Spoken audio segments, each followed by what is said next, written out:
Autism with lower support needs is still autism, and it's still a disability. Recently, I've seen a lot of anger and frustration directed towards autistic folks with lower support needs. And frankly, I believe that this anger and frustration is rooted in both ableism and misunderstanding. So let's clear a few things up. First, in order to receive an autism diagnosis, the symptoms must be disabling. I've also seen conversations about how the Asperger's diagnosis shouldn't have been included in autism spectrum disorder. But the thing is that Asperger's is indistinguishable from autism. When they were separated, it left many without the support, resources, and understanding that they needed. To be honest, it would be very ignorant of me to say that my challenges are the exact same as an autistic person with higher support needs than myself, because that just isn't true. I will never know what it's like to be in someone else's shoes with their own challenges. But comparing our challenges is not really the way to go, because if we start comparing who has it worse, there's always going to be someone who has it worse. But that leaves no room for us to tend to our own challenges, to find ways that can support ourselves. But the thing is that we all need more support. We all need more resources. We all need more of a societal acceptance and understanding of our differences, no matter our support levels. And as a lower support needs autistic person,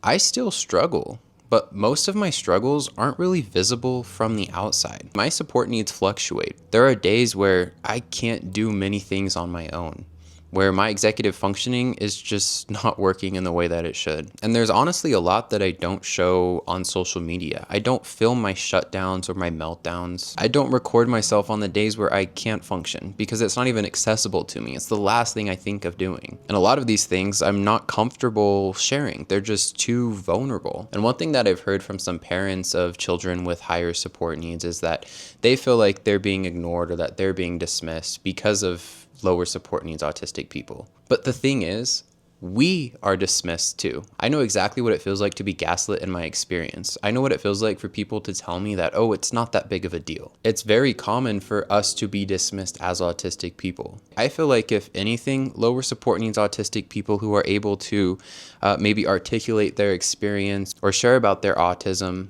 should be listened to. There's a lot that people don't understand about autism and the internal autistic experience. And so shouldn't more people, especially those who care for autistic people who can't speak, wouldn't they want to learn more about what that internal experience is like and what that internal world is like? These are just some of my thoughts, and the truth is that autism is misunderstood no matter what support needs we have. And of course, every autistic person is unique and different, and we all have unique and different challenges. We all want the same thing: more support, more resources, more understanding. And so let's try to remember that, and remember that we are a community.